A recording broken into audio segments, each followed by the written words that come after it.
आपको हम पागल नजर आते? बचपन से भगवान के नाम और गुरु जी के द्वारा दिए हुए मंत्र आदि का जप कर रहे हैं, तो हम कह सकते हैं वो पागल नहीं होता। क्योंकि अगर हम पागल हो जाते तो फिर बता देते, शायद बता भी ना पाते। जिसकी कुंडलनी जागृत हो गई, गुरु मंत्र जप रहा, भगवान का नाम जप कर रहा, वही बुद्धिमान है। पागल किसे कहते हैं? जो कबाड़ बटोरता है, नहीं कहते? कबाड़ बटोरने लगे तो क्या कहोगे? पागल है ना। अच्छा, तो जब मरोगे तो आपके साथ क्या जाएगा?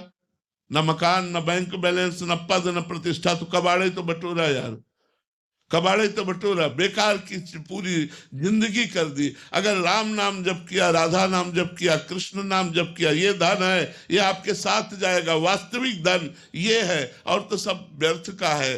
तो पागल तो वो है जो संसार में रत होकर अपने जीवन को भगवत विमुख बिता दिया।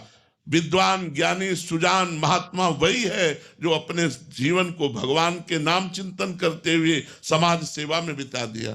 तो बच्चा, ऐसा नहीं है कि कोई भी हमारा परमार्थ का मार्ग पागल नहीं कर देता है। जैसे आप अष्टांग योग के अनुसार कुंडलनी जागरण का उपाय करें और ब्रह्मचर्यहीनता, अभक्ष भोजन, गलत आचरण, तो फिर आप पागल हो जाएं, फिर आपकी बुद्धि काम नहीं करेगी। लेकिन गुरु मंत्र जप करते हुए यदि कुंडलनी जागृत होती है तो साधक को पता भी नहीं चलता और वो बहुत आनंद पूर्वक भगवान को प्राप्त करता है। नहीं नहीं नहीं नहीं, एक मिनट भी हम अपना व्यर्थ ना जाए ऐसा प्रयास करते हैं, वो क्या गुरु और हरि की कृपा से पार होता है।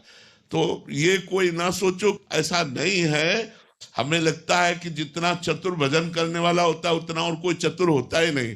रामे भजन्ते चतुर नर, बहुत विद्वान हो जाता है, विवेकवान हो जाता है, क्योंकि भगवान ज्ञान के समुद्र हैं, विद्या के समुद्र हैं।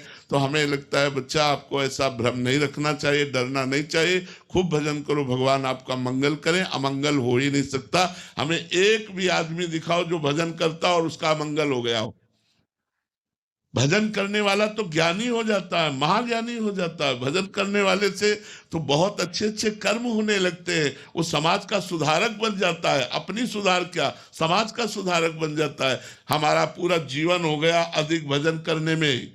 अभी आज आप समाज के बीच में देख रहे हैं, नहीं, एकांतिक रात दिन भिक्षा मांगकर खाना और भजन करना, यही था। भजन में आनंद आता है, बुद्धि खराब नहीं होती, थकान नहीं होती। भजन एक नवीन उत्साह प्रदान करता है, नवीन आनंद प्रदान करता है, नवीन शीतलता प्रदान करता है। ऐसा आप लोग मत सोचिएगा। वो विचार डिलीट हो रहे हैं, जो हमारे मन रूपी मैसेज में संसार के विचार भरे हुए हैं वो सब डिलीट हो रहे हैं। क्योंकि जब तक मन निर्मल नहीं होगा तब तक भगवत साक्षात्कार नहीं होगा। तो जब हम भजन करते हो, भजन जहां मन को निर्मल करने लगता है तो वो उसके सब भरे हुए विकार निकलते हैं। तो साधक समझ रहा है आ रहे हैं, भजन करते समय ये गंदी बातें आ रही है, संसार आ रहा है, कहीं ऐसा ना हो जाए, कहीं वैसा। नहीं नहीं, निर्भय होकर भजन करो। भगवान का नाम है मंगल भवन। हम एक बात आपको कह रहे हैं, बहुत ध्यान से सुन लो। जैसे सूर्य भगवान की ताकत नहीं है कि वो अंधेरा दिखा सके, दिखा सकते, ऐसे हमारे भगवान का नाम है मंगल भवन अमंगल हारी। तो भगवान की ताकत नहीं कि हमारा मंगल कर सके, भगवान की। जैसे सूर्य की ताकत नहीं कि अंधेरा दिखा सके। अब हम आपको देखो, भगवान ने जिन जिन को मारा उनको वो पद मिला जो बड़े बड़े मुनि जन चाहते हैं। अपने स्तन में जहर लगाकर भगवान को पिलाने आई पूतना, भगवान ने उसको वो परम पद दिया जो यशोदा मैया को मिला। ऐसे कृपालु भगवान की जब हम शरणागति स्वीकार कर लेते, भजन करते, तो हमारा अमंगल कैसे हो सकता है? मंगल भवन अमंगल हारी। इसलिए कभी कोई मत डरो कि हमारा अमंगल हो जाएगा, वो कभी नहीं, कभी नहीं। हमारी बात पर विश्वास करो, मंगल का मार्ग यही है। हाँ, आपने जो बुरे कर्म किए उनका फल जब आएगा